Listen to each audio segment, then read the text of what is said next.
Halo, selamat sore pemirsa. Jumpa lagi bersama saya Febri Nugraini dalam acara Manage Your Mind.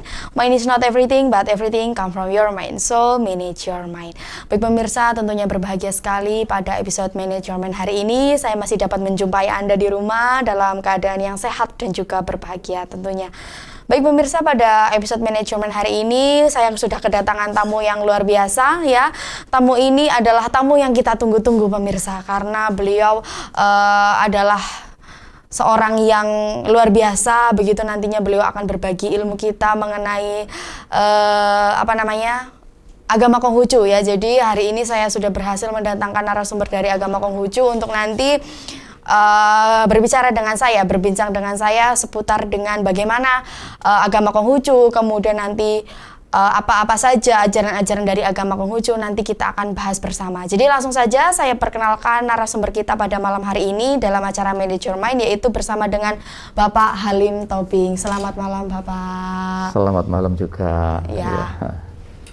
Bapak, mohon izin saya sedikit menyampaikan. Ini saya buka aja ya? Iya, monggo silakan Bapak. Saya izin menyampaikan sedikit CV yang sudah saya terima mengenai Bapak Halim Tobing. Permisi ya Pak ya. Baik pemirsa, untuk narasumber kita adalah Bapak Halim Tobing. Beliau saat ini sebagai penebar agama atau misionaris dari agama Konghucu, atau dalam agama Konghucu dikenal dengan Jiaosheng. Kemudian saat ini beliau sebagai Ketua Makin atau Majelis Agama Konghucu bernama Genta Rohani Malang, dan saat ini beliau berprofesi sebagai seorang wira swasta. Begitu nggih Bapak, kurang lebih iya. CV dari narasumber kita pada hari ini, yaitu Bapak Halim Tobing. Baik Bapak, untuk mengawali pembicaraan kita mengenal agama Konghucu, terlebih dahulu saya sampaikan terima kasih kepada Bapak Halim yang sudah bersedia begitu datang ke Dhamma TV. Luar biasa sekali, karena kami menunggu-nunggu Pak ini Pak. Ya, kami menunggu-nunggu sesi bersama dengan agama Konghucu untuk kita dialog ya, talk show santai seperti ini ya. Jadi mohon izin Bapak, untuk saya nanti akan mengajukan beberapa pertanyaan begitu. Monggo, ya silakan. Ya, jadi untuk mengawali pertanyaan saya bersama dengan Bapak Halim, pemirsa, saya akan lebih dulu bertanya mengenai bagaimana sebenarnya agama Konghucu begitu Bapak. Mungkin Bapak bisa sampaikan sedikit asal usulnya atau sejarahnya bisa sampai agama Konghucu hadir di Indonesia begitu. Silakan Bapak. Gitu ya. Oke. Ya. Terima kasih waktu yang diberikan kepada saya. Tadi sudah dijelaskan sama Mbak siapa? Heni Bapak. Mbak Heni ya, tentang saya. Jadi saya sampaikan bahwa hanya kebajikan Tuhan berkenan. Itu biasa kami ucapkan dalam bahasa Mandarinya Witik Tong Tian. Kemudian dijawab dengan jawaban Xian Yu Ite, sungguh hanya satu itu milikilah. Xian Yu Ite, sungguh hanya satu itu milikilah, yaitu kebajikan. Dijawab lagi dengan terakhir Sancai. Ya. Itu salam keimanan dari agama Konghucu. Pertama-tama saya sampaikan juga terima kasih kepada Mbak Heni, diberikannya kesempatan kepada saya untuk bisa sedikit memaparkan tentang agama Konghucu ini. Kalau mungkin beberapa saat yang lalu dikatakan diakui atau tidak diakui, ada juga sebagian yang mengatakan bahwa agama Konghucu itu bukan agama, hanya satu kepercayaan atau keyakinan. Agama Konghucu, kenapa disebut agama Konghucu? Jadi tahun 2935 sebelum Masehi. Ya. 2935 sebelum Masehi itu sudah dipelajari oleh para raja-raja suci, yang Raja Suci Fuxi atau Hoki itu sudah sejarah tertuanya ya, yang tercatat. Kemudian dari situ, dari raja-raja suci yang dari 2953 sebelum Masehi tadi ini, mereka sudah mempelajari ilmu perbintangan, ilmu bercocok tanam, ilmu tentang penanggalan, ya, tadi perbintangan itu juga. Inilah terus berkembang sampai ke sejarah yang termuda adalah tercatat sebagai seorang Rasul Mingzi, Rasul Mingchu atau Mingzi, ya. Itu tahun 371 sampai 289 sebelum Masehi. Itu yang tercatat. Di dalam perjalanan sejarah lahirlah seorang, kami sebut guru agung sepanjang masa, Nabi Kongcu, lahir tahun 551 sebelum Masehi. Beliau pada saat kecilnya memang sudah terlihat suka belajar, suka mempelajari ilmu-ilmu dari kitab-kitab Raja Suci yang lama itu, dipelajari sama dia kitab-kitab. Dari mulai Raja Fuxi atau Hoki tadi sampai ke Raja Mengzi ini sudah tercatat 29 generasi kerajaan. Inilah yang selalu dipelajari oleh guru agung sepanjang masa ini. Sistem penanggalan mana yang paling tepat. Akhirnya beliau memutuskan penanggalan dinasti Xia. Ya, dinasti Xia ini penanggalan yang diambil oleh Nabi Kongcu yang paling cocok untuk sistem penanggalan nasional di RRT sana. Yang hingga saat ini masih berlaku penanggalan Imlek. Imlek, oh iya.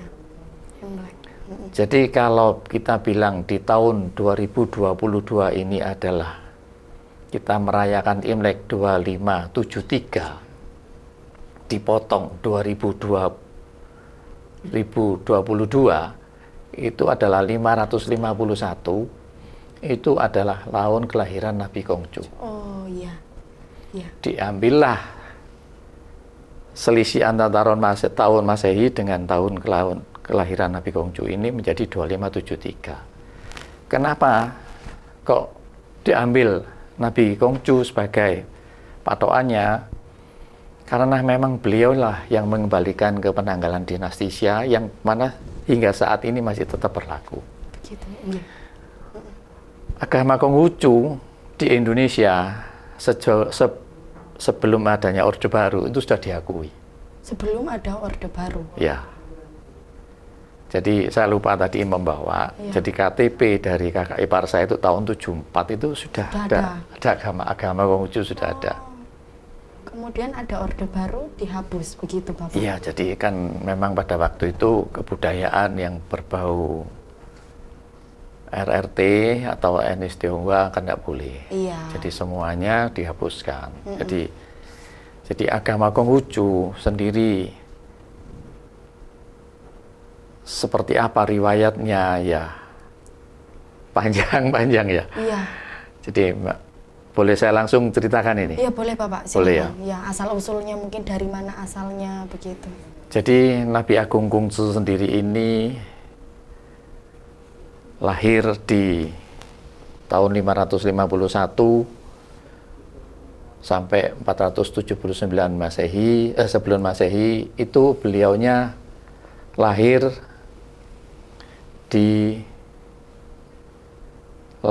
di provinsi Santung ya, Santung Chungkwo ya. Kemudian dari kecilnya memang sudah terlihat bakat-bakat dari pembelajarannya sampai akhirnya beliaunya punya satu catatan bahwa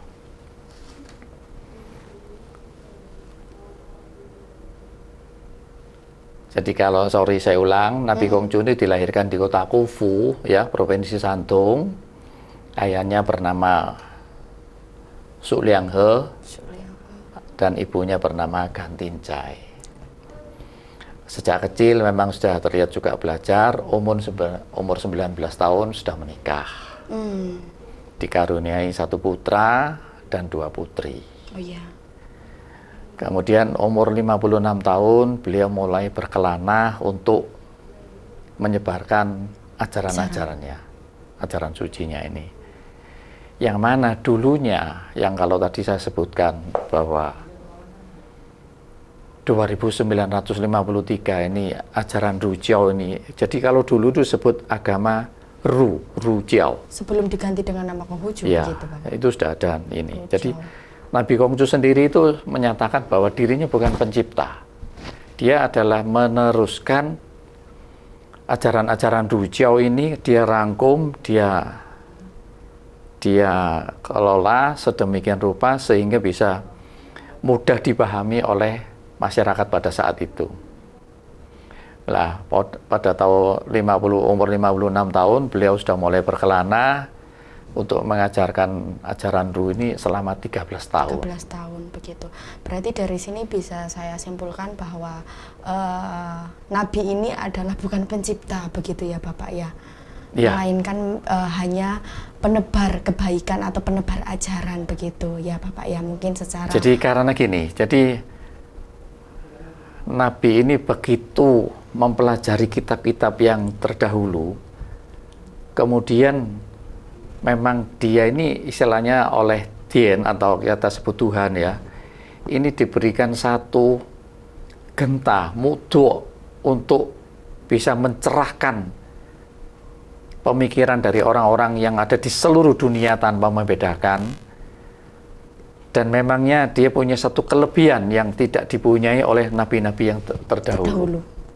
Ya. Sehingga karena dia bisa merangkum dan bisa melihat mana yang benar, mana yang kurang benar, kemudian dirangkum dan dicetuskan oleh beliau dalam kitab-kitab suci yang beliau susun. Ya, iya. Seperti itu mungkin kurang lebih asal-usulnya. Nah, baik pemirsa, kita masih akan melanjutkan lagi bagaimana nanti asal-usul dari agama Konghucu yang nantinya akan dijelaskan oleh Bapak Halim.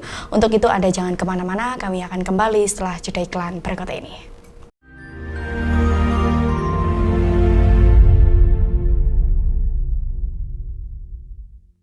Baik, terima kasih pemirsa, Anda masih bersama kami dalam acara Manage Your Mind. Mind is not everything, but everything come from your mind. So, manage your mind. Baik pemirsa, terima kasih. Kita masih bersama dengan Bapak Halim dan juga masih dengan tema mengenal agama Konghucu. Tadi di segmen pertama, bagi Anda yang baru bergabung bersama kami di sini, Bapak Halim sudah menjelaskan bagaimana tentang asal-usul agama Konghucu yang nantinya mungkin bisa dijelaskan secara lebih rinci lagi oleh Bapak Halim ya, karena tadi masih mungkin hanya sebagian kecil dari asal-usul agama Konghucu, begitu ya Bapak ya. Jadi monggo silahkan Bapak bisa melanjutkan lagi bagaimana asal-usul agama Konghucu dan dari mana asal agama Konghucu. Silahkan Bapak. Iya. Kembali kepada satu hal yang paling pokok, bahwa disebut suatu agama. Iya. Itu yang jelas itu satu, berketuhanan. Iya, berketuhanan. Ya. Yang kedua adalah bernabi. Yang ketiga berumat. Berkitab suci, bertempat ibadah. Dan yang terakhir kalau boleh sedikit saya tambahkan, berhari raya. Iya, berhari raya, betul. Ya. Iya. Bagaimana setiap agama itu kalau tidak mempunyai hari raya ini rasanya kayak nggak pas ya. Iya, nggak ada hari rayanya. Pas ya, nah, itu ya. Nah, itu kurang lebih satu pengertian tentang agama yang bisa dijadikan salah satu disebut agama atau bukan. Iya. Ya. Kemudian dalam pengertian agama sendiri menurut agama Konghucu adalah firman Dian, itulah dinamai watak sejati. Ya. Bimbingan menempuh watak sejati, itulah yang dinamai menempuh jalan suci. Bimbingan menempuh jalan suci, itulah yang dinamai mengikuti bimbingan menuju jalan suci ini tadi, itu ya, itulah yang dinamai agama. Ya, jadi persis bisa disebut sebagai satu agama karena adanya satu firman Tuhan tadi itu. Kenapa dulu disebut Ru Jiao? Ru artinya adalah seorang yang terpelajar, seseorang yang mempunyai etika sopan santun yang ramah tamah, yang lembut hati. Jadi selalu menerima bimbingan rohani. Ru, Jiao itu agama. Tadi ajaran.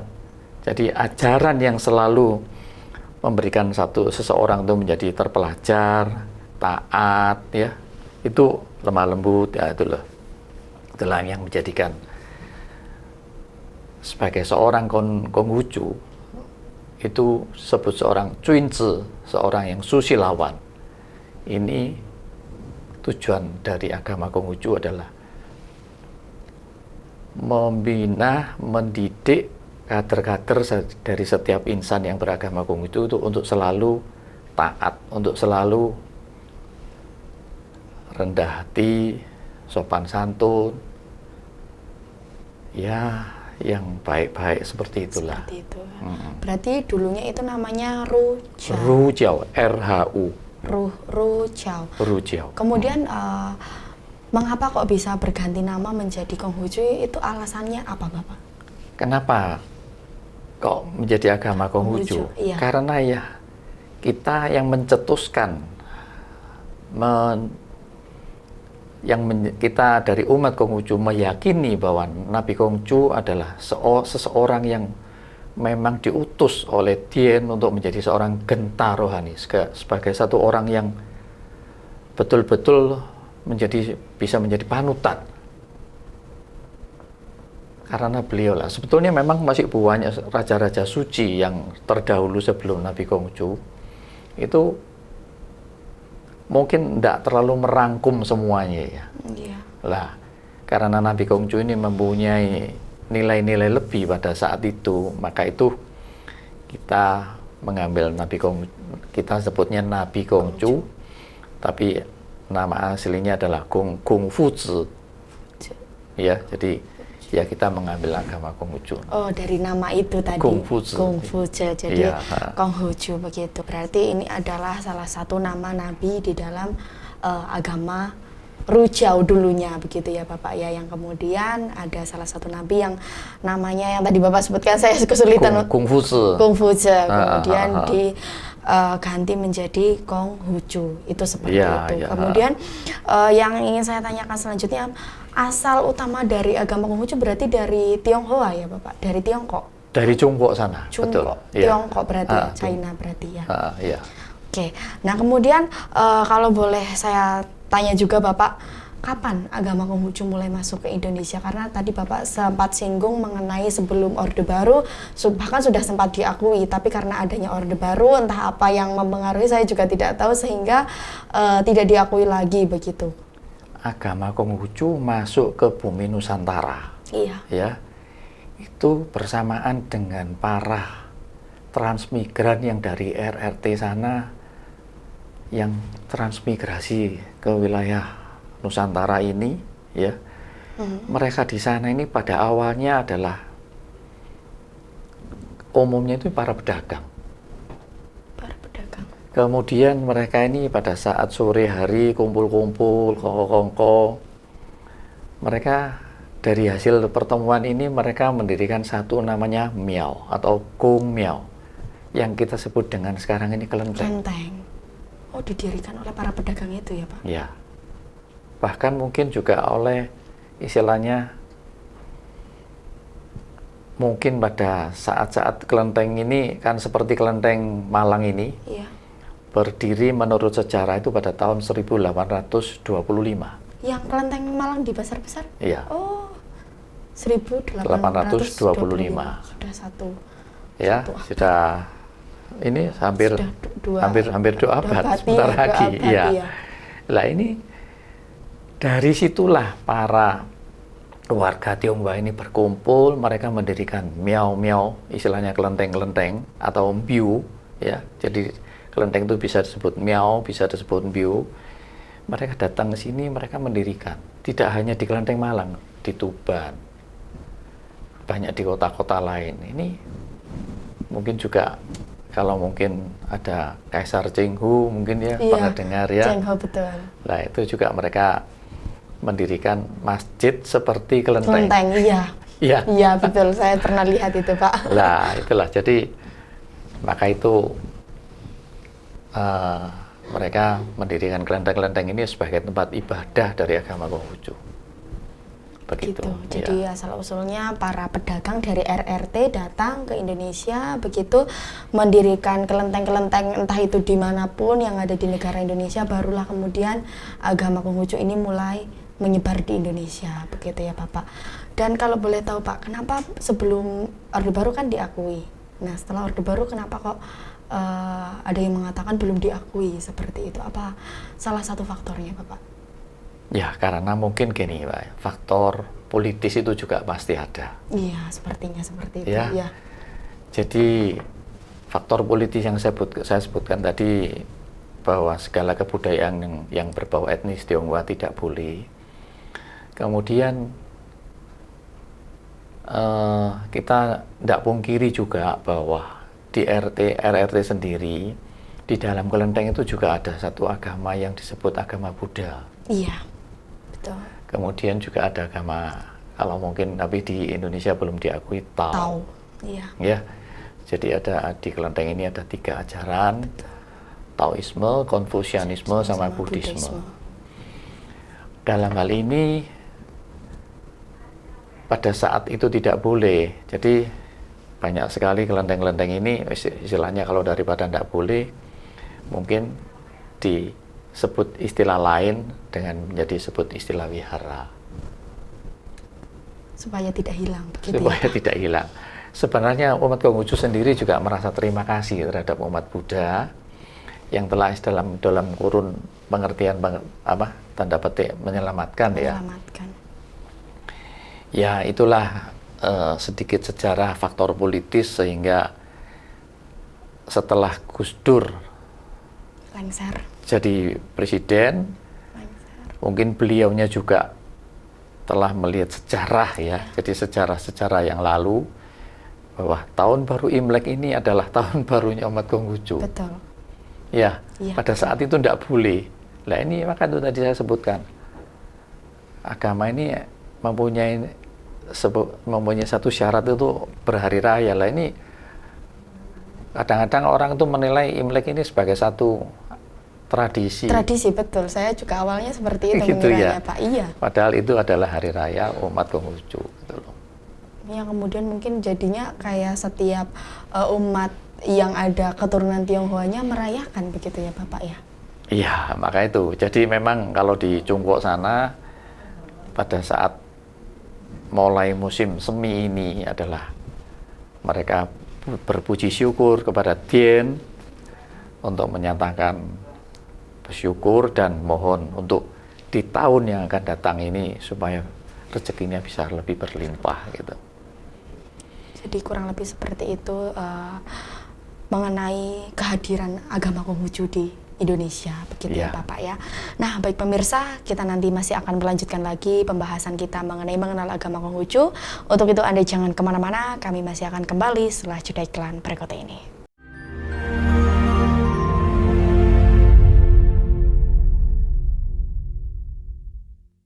Baik, terima kasih pemirsa, Anda masih bersama kami dalam acara Manage Your Mind. Mind is not everything, but everything come from your mind. So, manage your mind. Baik pemirsa, kita masih bersama dengan Bapak Halim dan juga masih dengan tema mengenal agama Konghucu. Tadi di awal kita sudah berbicara mengenai kedatangan agama Konghucu di Indonesia yang ternyata merupakan agama Konghucu ini dibawa oleh para pedagang dari RRT atau Republik Rakyat Tiongkok, begitu ya Bapak sebutannya. Yang kemudian di sini mereka mendirikan sebuah tempat ibadah yang saat ini kita kenal dengan nama Kelenteng. Dan ternyata asal-usul dari Kelenteng Malang ini yang luar biasa, sudah hampir 2 abad ya Bapak.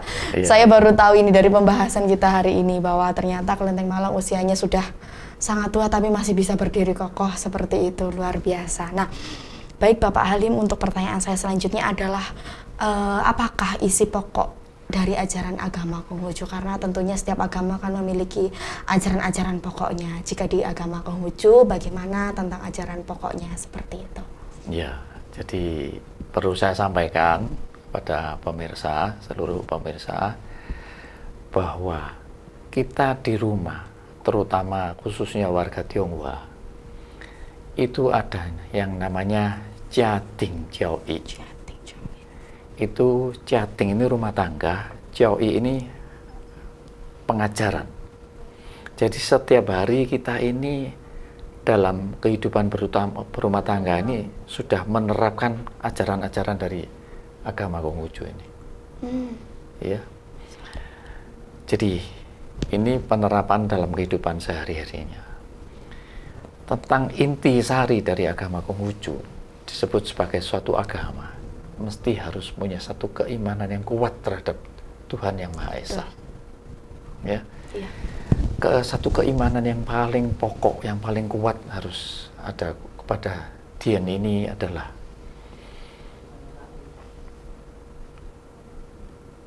bahwa kita ini dilahirkan ini mesti atas firman-firman Tuhan. Kalau kita ini bukan karena firman Dian, mungkin Mbak Heni dan saya mungkin tidak berdiri, tidak duduk di sini. Betul. Ya. Jadi di dalam kitab suci agama kita, agama Konghucu ini, Sesu ini, ya, Sesu ini, ya, ini bagian Chongyung bab utama, ya. Ini firman Dian itulah yang dinamai watak sejati. Hidup mengikuti watak sejati itulah yang dinamai menempuh jalan suci. Bimbingan menempuh jalan suci itulah yang dinamai agama. Ini pokok keimanan yang utama. Jadi karena kita ini hidup karena firman, maka itu kita mesti harus di dalam firman sendiri itu ada watak sejati. Watak sejati ini mempunyai nilai-nilai apa? Satu, cinta kasih. Kedua, kebenaran. Ketiga, kesusilaan. Yang keempat, kebijaksanaan. Yang kelima adalah harus dapat dipercaya. Ini merupakan firman Tuhan dalam bentuk watak sejati yang pada setiap orang lahir itu sudah dibekali. Ya, betul. Itu pokok keimanan yang pertama. Pokok keimanan yang kedua adalah tadi saya sudah sebutkan bahwa setiap orang ini harus menempuh jalan suci, ya. Jadi adapun jalan suci yang dibawakan dalam ajaran besar di dalam kitab Sesu ini juga, ya, itu ialah menggemilangkan kebajikan yang bercahaya, mengasihi rakyat dan berhenti pada puncak kebaikan. Itu pokok keimanan yang kedua. Kemudian pokok keimanan yang ketiga adalah seperti tadi yang sampaikan, bahwa kita sebagai seorang yang beriman, kita mempunyai satu keyakinan bahwa hanya kebajikan yang Tuhan berkenan. Dijawab oleh rekan atau partner kita, sungguh milikilah yang satu itu yaitu kebajikan. Ini pokok keimanan dari agama Konghucu. Ya. Kemudian intisari dari ajaran agama Konghucu yang kedua adalah Zhongsu. Zhongsu itu satya dan tepasalira. Sebagai seorang Junzi, seorang susilawan dari agama Konghucu, itu mesti harus menempuh jalan suci yang satu yang menembus semuanya ini. Satya dan tepasalira. Chung itu bahasa anunya chung, terus bawahnya ada hatinya ini. Harus setulus hati, tanpa berpura-pura, tanpa menambah dan tanpa mengurangi. Kita ini dalam kehidupan ini dengan orang ini harus apa adanya, dengan cinta kasih, tidak menaruh satu prasangka yang negatif, tidak image-nya itu harus positif lah ya gitu ya. Jadi dari sini bahwa satya dan tepasalira ini hubungannya kemana? Satya dan tepasalira ini hubungannya kita ke atas adalah ke Dian Yang Maha Esa. Kemudian kalau ke hubungan sesama, ini adalah kepada sesama manusia. Dan yang terakhir adalah hubungan kita dengan bumi. Yang tadi saya sebut, satu yang menembus semuanya ini ya ini. Oh, ini yang tiga ini berarti. Iya. Satu, Satya dan Tapasalira ini satu menembus kepada semuanya ini. Hubungan kita kepada Tien, hubungan kita kepada manusia, juga hubungan kita kepada alam semesta. Itu yang kedua, ya. Setelah mengerti tentang arti dari Satya dan Tapasalira tadi itu, orang itu bisa memberikan membedakan mana yang lebih pokok, mana yang kemudian. Jadi dengan begitu orang Satya dan Tapasalira ini akan memberikan satu pola pikir, mindset bahwa oh ini lebih terdahulu, oh itu yang kemudian. Itu ya. Ada salah satu murid Nabi yang bertanya kepada Nabi, adakah satu pedoman kata dalam kehidupan ini yang menjadi pedoman? Dijawab oleh Nabi, ada satu, yaitu Tapasalira. Tapasalira. Dalam pengertian Tapasalira di sini, apa yang diri kita tidak inginkan, jangan kita berikan pada lain orang. Betul. Ya, ya. Itu yang kedua. Kemudian yang ketiga adalah Tripusaka. Tripusaka. Tripusaka dalam hal ini adalah Santate, yang pengertiannya Ji adalah bijaksana, Ren adalah cinta kasih, dan Yang artinya yang berani. Yang penyebarannya mempunyai pengertian bahwa jalan suci yang harus ditempuh di dunia ini mempunyai 5 perkara dan 3 pusaka. Dalam menjalani kehidupan ini ada 5 hubungan kemasyarakatan. Hubungan apa? Antara raja dengan menteri, ada hubungan antara ayah dan anak, ada hubungan antara suami dan istri, kemudian juga antara kakak adik dan kawan dan sahabat. Ini dalam ruang lingkup Tripusaka tadi adalah di dalam rangka bijaksana, cinta kasih, dan berani. Kemudian 3 pusakanya itu apa? Itu bijaksana, cinta kasih, dan berani. Inilah yang kebajikan yang harus ditempuh, yang dengan satu tekad, ya. Dengan satu tekad apa? Yaitu suka belajar, itu mendekatkan kita kepada kebijaksanaan. Dengan sekuat tenaga melaksanakan tugas, mendekatkan kita pada cinta kasih. Dan rasa tahu malu, itu akan mendekatkan kita pada berani.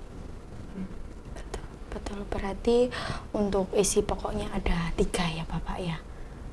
Dari intisari aja. Ada 8, Pak. Oh, ada 8? Iya. Oh, lanjut. Iya. Boleh, silakan Bapak iya. nanti jelaskan sedikit demi sedikit begitu ya. Tentang intisarinya. Yang keempat adalah 4 pantangan. 4 pantangan. 4 pantangan dalam pengertian yang tidak susilah, ya. Jangan kita pertama ini melihat.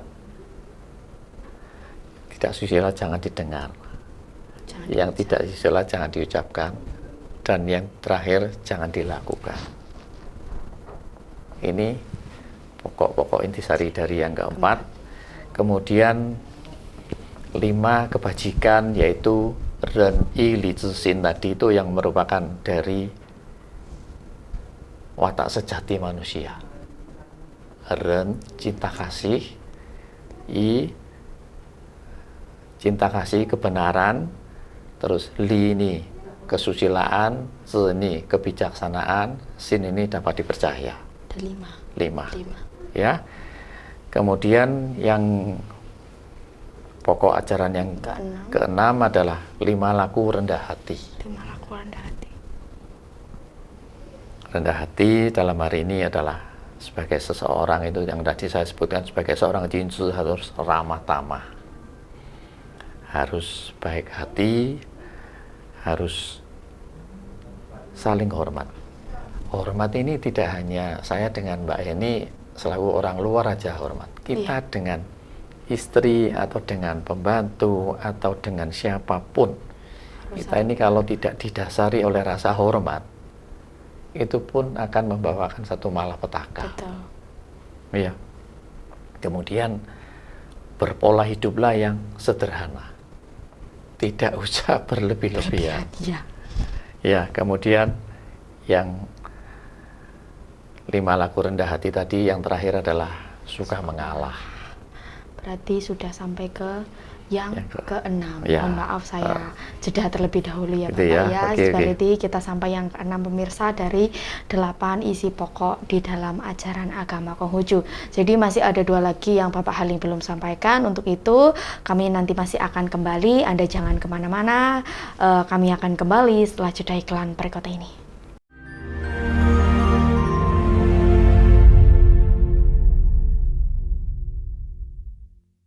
Baik, terima kasih pemirsa, Anda masih bersama kami dalam acara Manage Your Mind.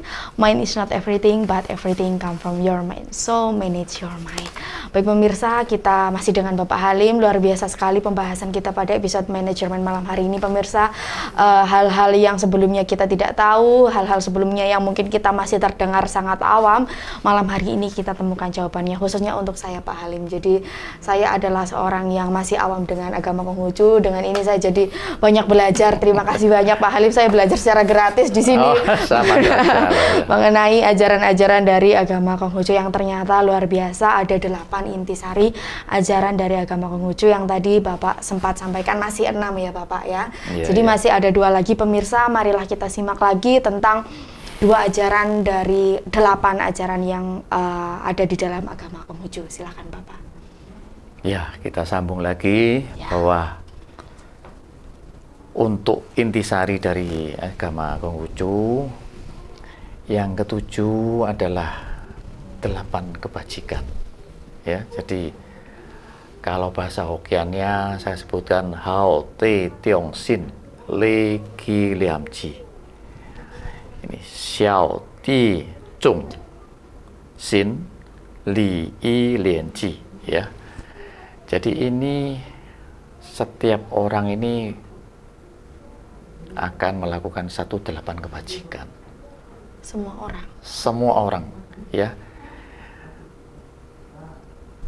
Diharapkan entah itu dari ajaran agama yang lain. Saya rasa untuk pola berpikir berbakti kepada orang tua, berbakti kepada negara, ini akan merupakan satu ajaran. Betul. Ya.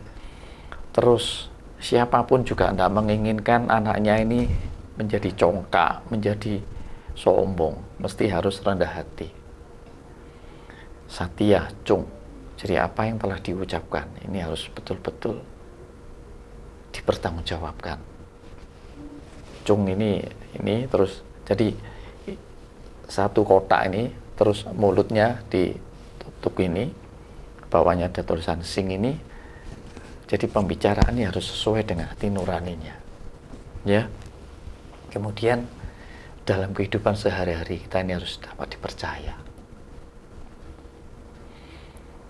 Nah, seperti tadi yang saya sampaikan bahwa susila, apa yang tidak susila jangan diucapkan, jangan didengar, jangan dilakukan, jangan dilihat ya. Itulah kebenaran. Kebenaran ini merupakan satu hal yang sangat-sangat harus berani untuk seseorang yang mempunyai nilai-nilai keagamaan Konghucu ini harus mempunyai berani mengatakan. Jadi tidak boleh mengatakan yang tidak benar ini karena ya memang ini hakiki. Hakiki, betul. Ya.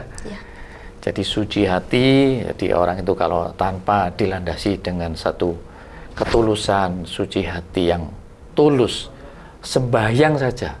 Kalau kita tidak, pengertiannya tidak sepenuh hati, tidak dengan sungguh-sungguh, tidak dengan penuh ketulusan, ya mungkin tidak akan tersampaikan. Ya, dia harus suci hati. Kemudian yang terakhir adalah tahu malu. seseorang ini kalau tidak tahu malu ini paling-paling susah, Mbak, untuk apa? Dalam menjalankan kehidupannya. Sebenarnya ini mungkin apakah nanti akan kita bahas di dalam topik-topik yang akan datang ya. Atau bagaimana ini ya, untuk 8 kebajikan. Ya, 8 kebajikan. Terus yang terakhir dari pokok-pokok ajaran agama Konghucu bahwa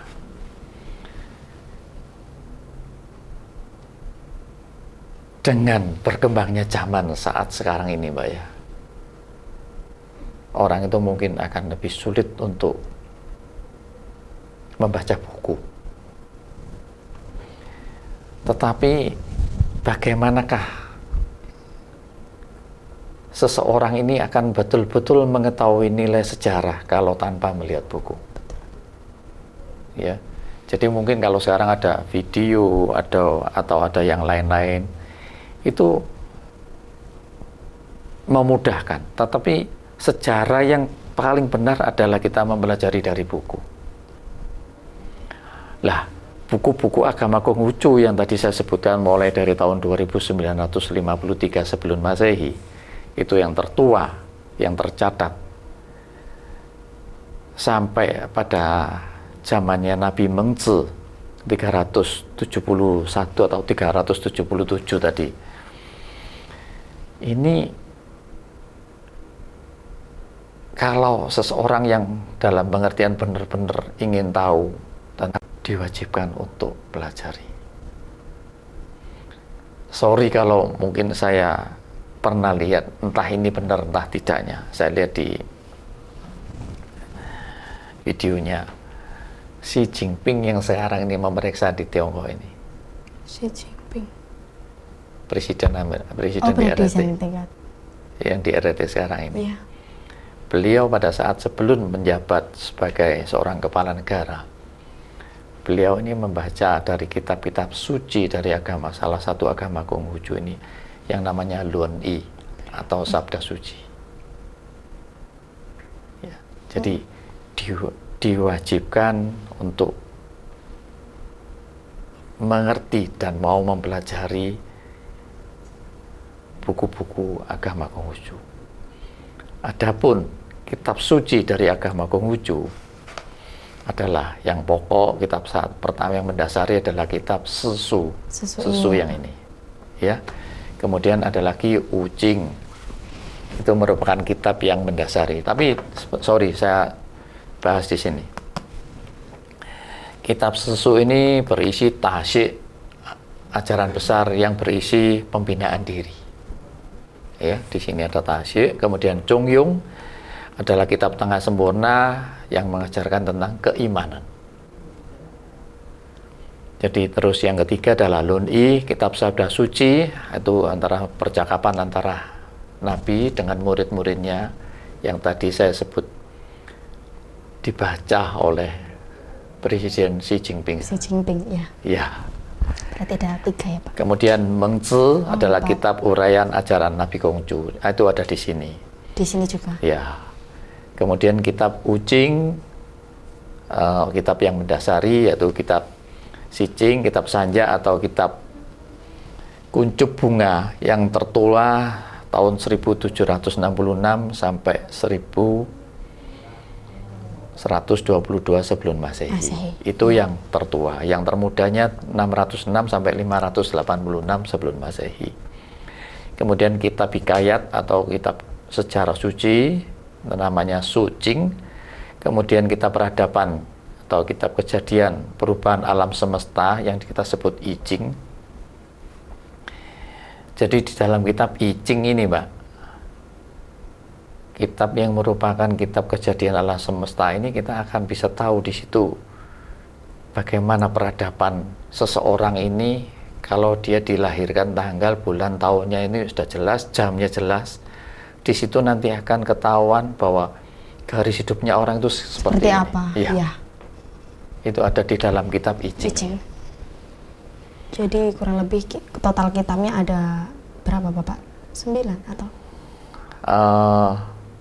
kitab Susu ini kitab Ucing itu terdiri dari lima bagian. Terus yang terakhir adalah kitab Chunju-king, itu yang kitab musim semi dan musim gugur yang ditulis oleh Nabi Kongju sendiri. Kemudian yang terakhir adalah kitab Bhakti atau Xiaoqing yang merupakan berbakti, memuliakan hubungan dan rasa hormat. Iya.